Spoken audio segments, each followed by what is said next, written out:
વક્રતુંડ મહાકાય સૂર્યકોટિ સમપ્રભ નિર્વિઘ્नं કુરુ મે દેવ સર્વકાર્યેષુ સર્વદા.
નરસિંહ મહેતા બાલ મંદિરમાં ભણ્યા હતા, જગદીશચંદ્ર બોઝ બાલ મંદિરમાં ભણ્યા હતા, છતાં એમના નામ ઇતિહાસના પાને અમર થઈ ગયા.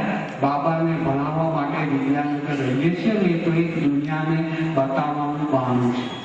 મુખ્ય વસ્તુ એ છે કે મા બાપના બંધનોથી દૂર મુક્ત ગગનમાં જેમ પક્ષી ઉડી શકે એમ આ બે પક્ષી સારસ બેલડી પોતાની ઈચ્છા પ્રમાણે જીવી શકે એટલા માટે વિદ્યા. 4 કિલોમીટર દૂર તમારી પાસે તો સાયકલ છે, બાઇક છે અને ગાડી છે.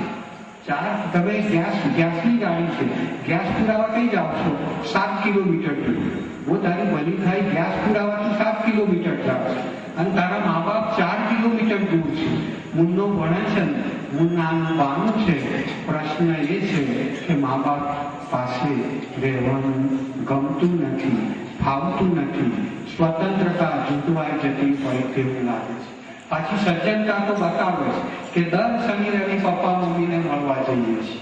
પાછી દીકરાની બહુ ગાડી થઈને એમ કે જ્યારે જાઓ ને ત્યારે મા બાપ માટે ચવાણું લઈ જાઓ, કેરી લઈ જાઓ. બરાબર, તમે લઈ જાઓ છો એટલું જ કહો છો, પણ તમે એ વાત કરી કે જ્યારે જાઉં છું ત્યારે 2 કિલો ઘી લેતી આવું છું, ફલાણું લેતી આવું છું, એ વાત નથી કરતા.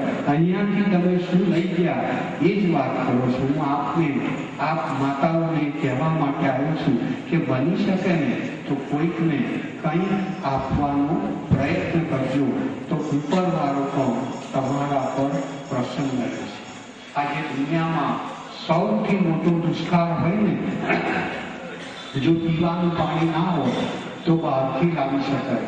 તમને ખ્યાલ છે અમરસિંહ ચૌધરી જયારે મુખ્યમંત્રી હતા ત્યારે તો ભયંકર દુષ્કાળ કર્યો કે આપણે રેલવેના ટેન્કરો મારફતે બહારથી પાણી લાવતા હતા. પાણી લાવી શકાય, સંસ્કાર ક્યારેય બહારથી લાવી શકાતા નથી. દવાઓ અમેરિકાથી લાવી શકાય, પેન્ટ અને શર્ટ અમેરિકાથી લાવી શકાય. સંસ્કાર ક્યારેય પૂછીના ભાડે કે વેચાતા મળતા નથી. શરીરમાં વિટામિન સીની ઉણપ હોય તો મેડિકલ સ્ટોરમાંથી વિટામિન સીની ટીકડી લાવી શકાય. તમે દવાખાનામાં જઈને ડોક્ટરને એમ ના કહી શકો કે સંસ્કાર ઓછા છે, ટીકડી લખી આપો. ટીકડી અનુકૂળ નહીં આવે, ટીકડી દવા લખી આપો. 2 સંસ્કારમાં મને બોટલ ચડાવી દો. આવું કંઈ બજારમાં ઉપલબ્ધ હોતું જ નથી. બાળકોમાં સંસ્કાર ક્યારે આવે? આ તો ઘણા મા બાપ એમ કહે છે કે બાળકો બગડી ગયા, સારા સંસ્કાર વિના થઈ ગયા, વાનર શેના જેવા થઈ ગયા. ભાઈ, આપણામાં કહેવત છે કુવામાં હોય ને એ જ હવામાનમાં. મા બાપ જો જૂઠું બોલતા હોય, ઘરમાં ફોન હોય, રીંગ વાગે, છોકરો ફોનનું રિસીવર ઉઠાવે અને બાપા પૂછે કોનો છે, કોનો છે? જો ફલાણાનો ફોન હોય ને તો કહી દેજે કે પપ્પા ઘરે નથી. આ નાનું બાળક એટલું તો સમજે છે કે પપ્પા પણ જૂઠું બોલે છે, મારી પાસે જૂઠું બોલાવડાવે છે.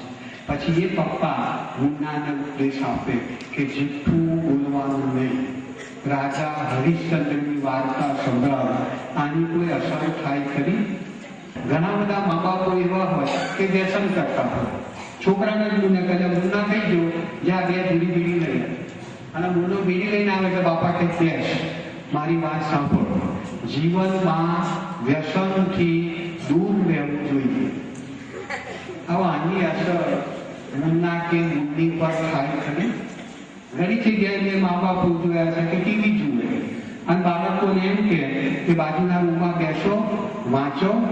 ભાઈ, મા બાપ એ સંતાનોને ભણાવવા માટે ભોગ આપવો પડે. તમે ટીવી બંધ કરીને બાળકની સાથે બેસો ને તો બાળક વાંચશે. પણ તમે ટીવી જોયા કરો, આજે મેળામાં જાઓ, આવતીકાલે ભજનમાં જાઓ, પરમ દિવસે કોઈના લગ્નમાં જાઓ અને બાળકોને રઝળતા મૂકીને જતા હો કે વાંચજો.